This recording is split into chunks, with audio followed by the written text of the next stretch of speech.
What's going on, ladies and gentlemen of YouTube? This is Saras here, bringing you a Smite God guide. This will be a beginner's guide to the Roman god of love, Cupid. Yes, that's right, this cute little guy shoots hearts of arrows, all this kind of good stuff, and he comes complete with a few support abilities. We've got ranged physical attacks going on, and overall, he's the complete package in one little cute little baby.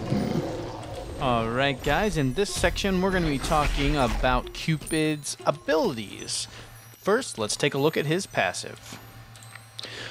Alright, Cupid's passive is called Love Struck. Every hit with the basic attack gives Cupid a 3% buff to the damage or healing of his next ability. This can be stacked up to 10 times. Upon reaching 10 stacks, the next Heart Bomb or Fields of Love will stun enemies for 1 second when they explode.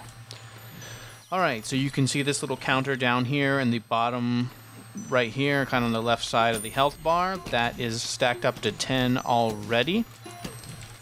And this thing can be activated on either our number 1 ability or our ultimate ability, which would be the number 4 activated ability. So, without further ado, let's check out this first activated ability.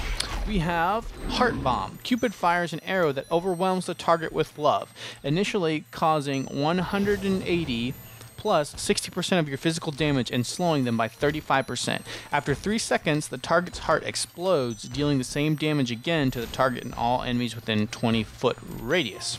So it's a pretty cool ability. You put a little, ticking time bomb on them. It does a little damage at first, and this is one of those abilities that will be affected by your passive once that comes. So we're at 10 stacks of the passive now, so I'm going to go ahead and show you what this looks like. I'm going to try and put it on the Manticore here for the best effect, or this will work. Right there, does damage initially. When it explodes, boom, does damage in the AoE, as well as with my 10 stacks, it stuns for 1 second. Then, as you can see in the bottom right-hand corner, or bottom left-hand corner, I'm sorry, the stacks have reset, and now I'm back up to 3. And as I auto-attack, this is going to go up right all the way back up to number 10, and once it's at 10, once again, then it'll be activated the stun on your 1 or your 4. So let's check out his number 2 activated ability, Share the Love. Cupid places 3 floating hearts at his ground target location that heal himself or allied gods for 30 plus 40% of your physical damage when picked up. Cupid regens 30 mana for each heart that is picked up by an ally. The hearts persist for 8 seconds, and of course these cannot be picked up by your the minions. It has to be by other allied gods for this to work. You can place it this way. It's kind of like in a fountain. They kind of shoot out the 3 directions from where exactly you put it. So I'm just going to put it right there, show you guys what it looks like, and then you can go pick them up and they're going to heal you for 30 plus 40% of your physical power. And they don't regen my mana, but if someone else were to pick them up, they'd also be regenning your mana. Alright, now let's move on to his number 3 ability. It's called Flutter. Cupid flutters quickly forward, leaving a trail behind him for 6 seconds that increases all allies' movement speed by 35%.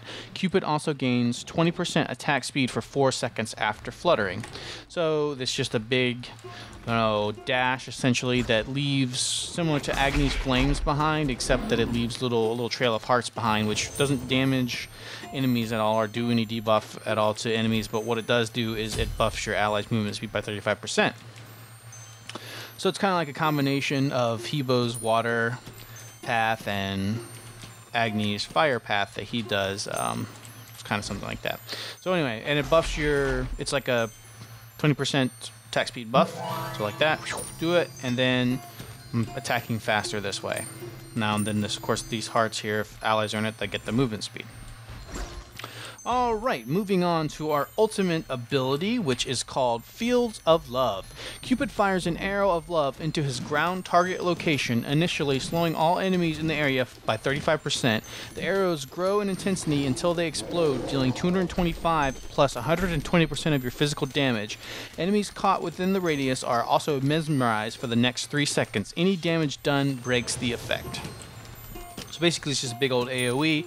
You rain down heart arrows, and the enemy is slowed, and when it goes off, it does a lot of damage, mesmerizing them, and if you have the 10 stacks, it will stun them for 1 second. Right now I do have the 10 stacks, so let's see what I can do right here. It's a pretty sizable AoE, as you can see. I'm going to wait till I get a few creeps here. But I'm at 10 stacks, so this should stun. I'm not sure. Let's see. Make sure we get some creeps up here. Okay, here we go. I'm not sure if he's going to be able to get out of this or not, but let's see. Well, he's backing up, so he's kind of scared. Come on, Manticore. All right, let's see what this does. All right, we got the heart arrows. He's slowed.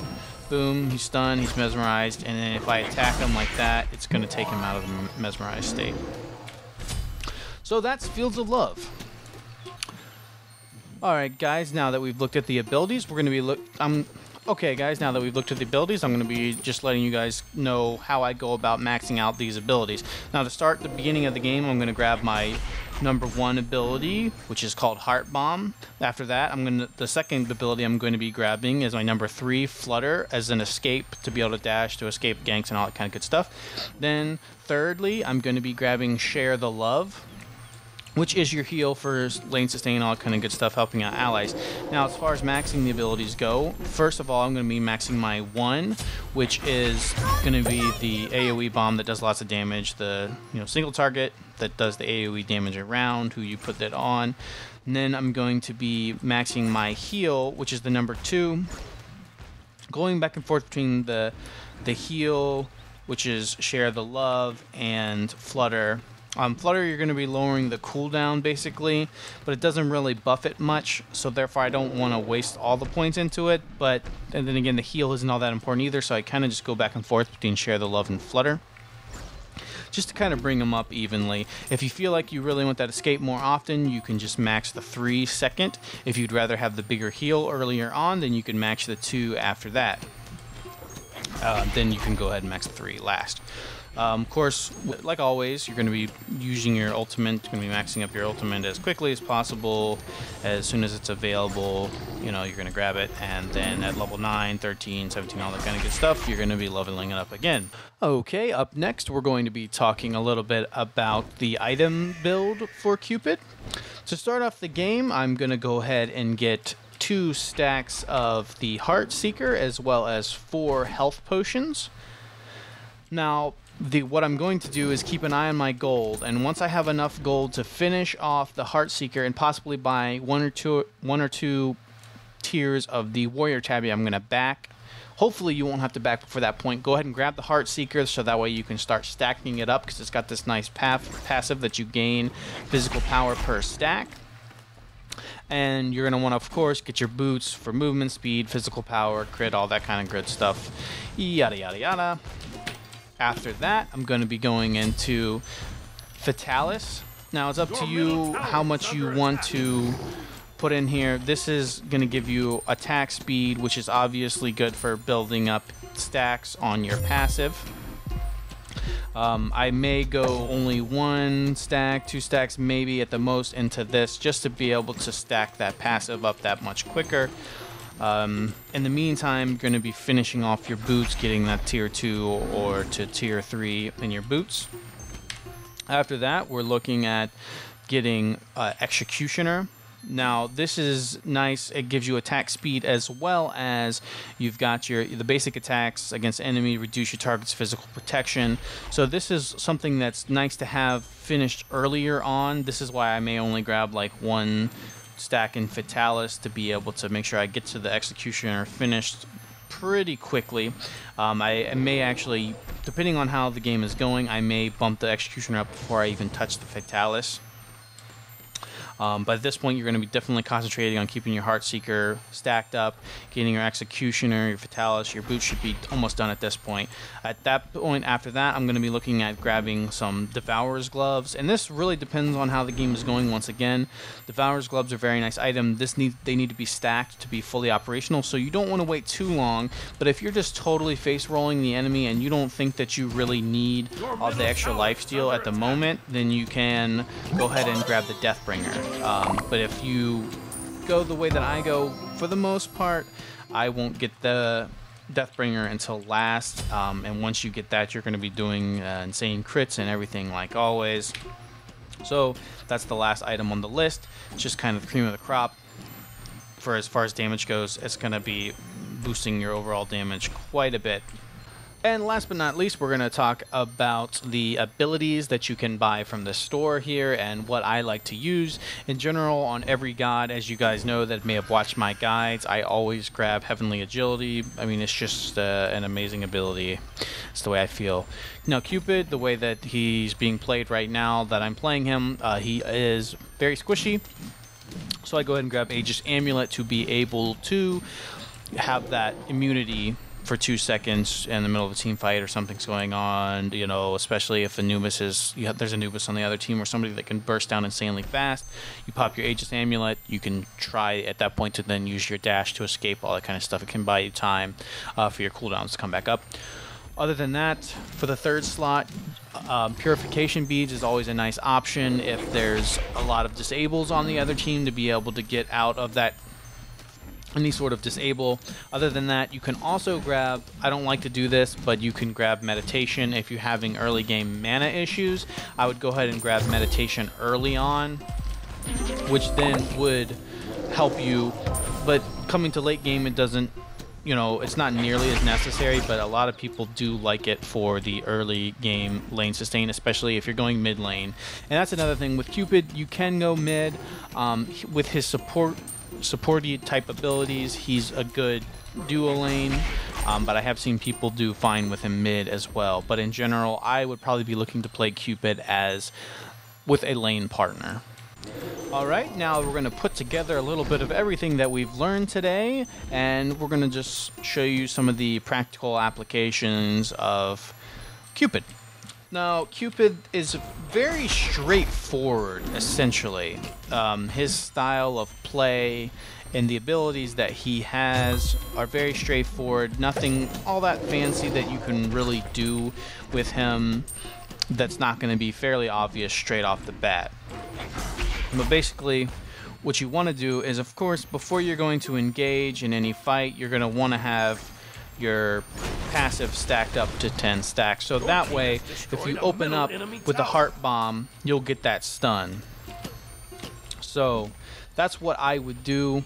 Now, your heal, of course, is going to be thrown in at any point that you want. I would guess that it'd be best to throw in at the beginning of a team fight, just so that way teammates can almost like randomly, you know, run over them. If they see them and they're low, they can head for them to get a heal. If you wait till it's too late, they may be trying to escape and they won't be in the area.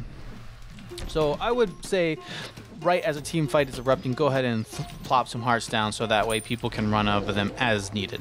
But of course, like I said, make sure that your passive is stacked up to 10 stacks. Go ahead and pop that down, and so that way you can get your stun off. And if there's a, you know, a lot of them clumped together, you can get a big AoE stun, which is pretty cool.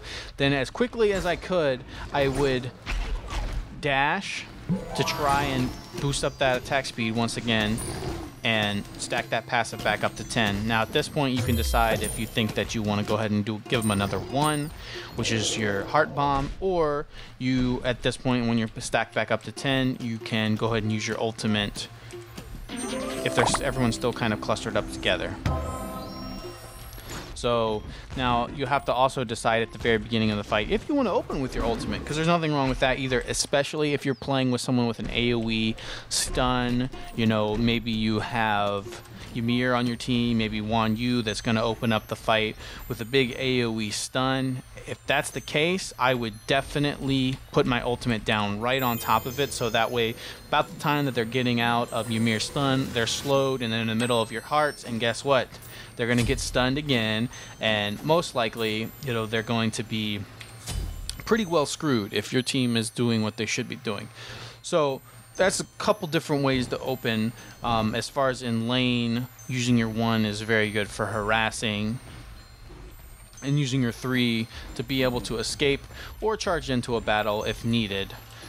So if you want to do something like this, charge in, bam, hit them with your 1 like that, and get that stun off, and you have the extra stacks. But the reason why I'd like to build up stacks to 10 first is so that way you can use your 3 to get that extra attack speed to be able to stack it up again like that. See, now I'm back down to 0 stacks. I do this so I have more attack speed, and that quickly, see I'm already up to 10 stacks right now.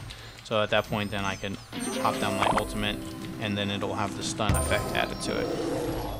Alright guys, so I think that just about covers everything we need to cover with Cupid here.